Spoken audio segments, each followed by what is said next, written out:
नमस्कार, मैं हूं आपके साथ ज्योति कनौजिया। आज की मुख्य खबरों की ओर रुख करने से पहले चलिए नजर डालते हैं आज की हेडलाइन पर। यूपी को 80,000 करोड़ की सौगात, अखिलेश और ओवैसी पर केस चले या नहीं। कोविड की चपेट में गांधी परिवार, ज्ञानवापी में हिंदुओं के साथ साथ मुस्लिमों का भी प्रवेश बंद। गोरखपुर में बड़ा सड़क हादसा, कश्मीर में नरसंहार व जातीय हिंसा का दोषी पाकिस्तान। डिजिटल का सबक बना आश्रम का तीसरा फीचर। राष्ट्रपति से नाराज राजनयिकों की दुनिया भर में हड़ताल। यूक्रेन के राष्ट्रपति जेलेंस्की का सनसनीखेज दावा। पाकिस्तान के स्टार विद्वान का बड़ा बयान। अब खबरें विस्तार से। प्रधानमंत्री नरेंद्र मोदी ने औद्योगिक परियोजनाओं की ग्राउंड ब्रेकिंग सेरेमनी में 80,224 करोड़ रुपए की 1406 औद्योगिक परियोजनाओं की आधारशिला रखी। इन प्रोजेक्ट के धरातल पर उतरने पर प्रदेश में 5 लाख रोजगार के नए अवसर सृजित होने का दावा किया गया है।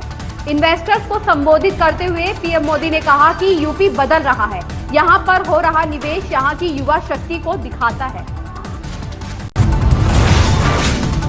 हिंदुओं के धार्मिक मामलों और शंभू लॉर्ड विश्वेश्वर पर टिप्पणी के मामले में सपा प्रमुख अखिलेश यादव और एआईएमआईएम चीफ असदुद्दीन ओवैसी पर केस चले या नहीं, इस संबंध में लंबित आवेदन पर सुनवाई अब 14 जून को होगी।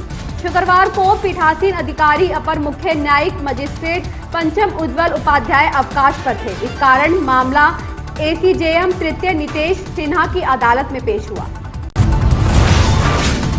सोनिया गांधी के बाद अब प्रियंका गांधी वाड्रा भी कोविड संक्रमित पाई गई है। यह जानकारी उन्होंने खुद ट्वीट कर दी है। प्रियंका ने अपने ट्वीट में लिखा है कि उनकी कोविड रिपोर्ट पॉजिटिव आई है। प्रियंका ने बताया कि उन्हें हल्के लक्षण हैं और वे सभी कोरोना प्रोटोकॉल का पालन कर रही है, जिसके तहत उन्होंने खुद को घर में आइसोलेट कर लिया है।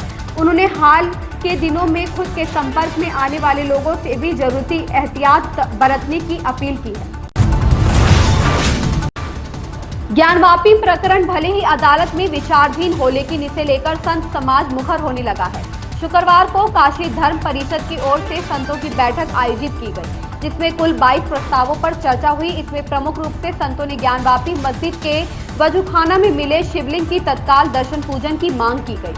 ऐसा नहीं होने पर ज्ञानवापी परिसर में हिंदुओं के साथ मुस्लिमों का भी आवागमन प्रतिबंधित करने की बात कही गई।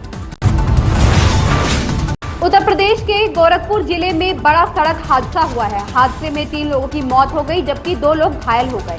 घायलों को अस्पताल में भर्ती कराया गया है। मौके पर पहुंची पुलिस ने शवों को कब्जे में लेकर जांच शुरू कर दी है।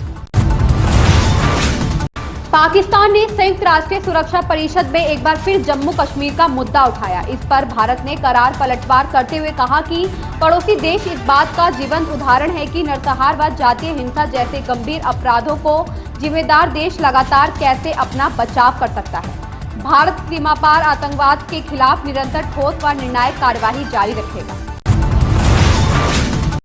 प्रकाश झा का नाम सिनेमा में आज भी काफी सम्मान से लिया जाता है। जब खेलों पर आधारित सिनेमा की देश में चर्चा ही बिल्ले होती थी, उन्होंने हिप हिप हुर्रे जैसी फिल्म बनाकर देश दुनिया का ध्यान अपनी तरफ खींचा। फिर दामुल, परिणीति, मृत्युदंड और गंगा जल जैसी फिल्में बनाकर राष्ट्रीय फिल्म पुरस्कारों की सूची में अपना नाम बार बार दर्ज कराया और फिर उन्हें सितारों का चस्का लग गया। थोड़ा वक्त और गुजरा तो एक्टिंग भी उन्हें रास आने लगी।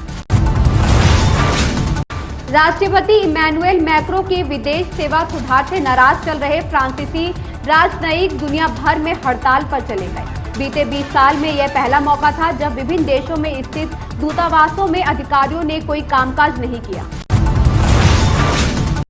वैश्विक माता दिवस की पूर्व संध्या पर यूक्रेन के राष्ट्रपति वोलोदिमीर जेलेंस्की ने सनसनीखेज दावा करते हुए कहा कि रूस ने यूक्रेन के 2 लाख बच्चों का अपहरण किया है। उन्होंने दावा किया इस आपराधिक साजिश का मकसद केवल लोगों का अपहरण नहीं, बल्कि उन्हें यूक्रेन के बारे में पूरी तरह भूल जाने के लिए मजबूर करने व लौटने में असमर्थ बनाने का है।